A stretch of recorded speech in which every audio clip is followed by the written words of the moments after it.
Kviečiu likti iki galo, nes gale pasidalinsiu techniką, tokia labai paprasta technika, kaip susikalibruoti save ir kaip pakelti savo emocinę būseną. Jau kelinta asmeninė sesija ateina žmonės ir aš matau, kaip rutina, kaip vaikai, darželiai, bizniai, darbai, finansai, visa ta rutina užsuka žmogų ir būna žmogus kaip ir praranda save, užmiršta santykius, užmiršta save, bėga paskui, nes tiek reikalų, nes šiais laikais, kai mes gyvenam, tai reikia realiai bėgti, kad stovėtum vietoj. Tai ta technika yra labai paprasta. Jeigu tu jauti susierzinimą, tiesiog kažkas įvyko, ar pokalbis, ar situacija, ir jauti sukilo negatyvi emocija, bet tiesiog negali išsakyti, negali apriekti ten, ar šiaip nereikėtų apriekti žmogaus, nebent tikrai yra reikalas. Tai jeigu yra negatyvi situacija, tai reikia eiti su mintimis kuo plačiau. Ką reiškia kuo plačiau, tai reiškia kuo abstrakčiau. Pavyzdžiui, aš blogai jaučiuosi ir sakau mintis, kurios duoda pozityvų rezultatą.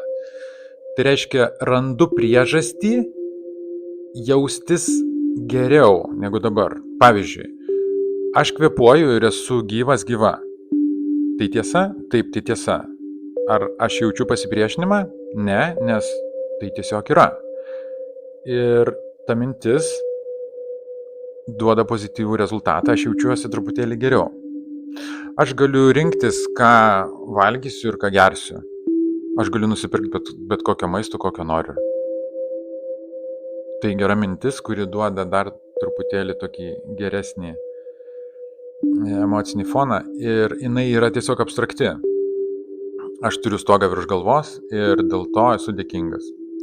Aš galiu per išeiginės važiuoti ar eiti pasivaikščioti, kur tik noriu. Aš turiu draugų ratą, kurie mane palaiko. Aš esu dėkingas šitam kūnui, kad jisai mane nešioja. Aš dėkingas šitai dienai, kad jinai šaušo ir aš esu gyvas. Ir tokiomis mintimis tiesiog abstrakčiai, tiesiog rask būdą, rask priežastį, kas vyksta pas tave gyvenime gero ir va tą iškelk į eterį, iškelk prieš save.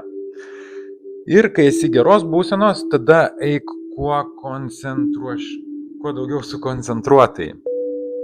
Tai reiškia, jeigu geros mintys, gera emocija, geras emocinis pozityvus fonas, tada sakyk tiksliai, ko tu nori, tada duok intenciją iš tos geros būsenos.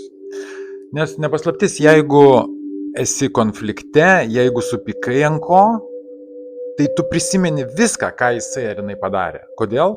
Todėl, kad tos emocinės būsenos, kurioj mes esam, tos emocinės būsenos dėka, mes prisimenam visus prisiminimus, kurie susiję su ta būsena. Tai jeigu aš konflikte, jeigu aš pykstu, jeigu aš susierzinau, tai man protas tiesiog primeta kitus paveiksliukus, kitus prisiminimus, kitas patirtis, kur aš jaučiausi taip. Ir tada gaunasi savęs plakimas, savigrauža, savęs daužimas viduj. Nepaslaptis, lietuvių nacionalinis užsiėmimas yra savigrauža, tai nereikia ten eiti. Ta prasme, aš nesakau, kad reikia priverstinai įsišiepti ir niekada neliūdėti. Be jokios abejonės, reikia išliūdėti, jeigu yra reikalas. Reikia išverkti, jeigu yra situacija, kur reikia išleisti tas emocijas. Reikia paliūdėti, kada tikrai yra tam reikalas.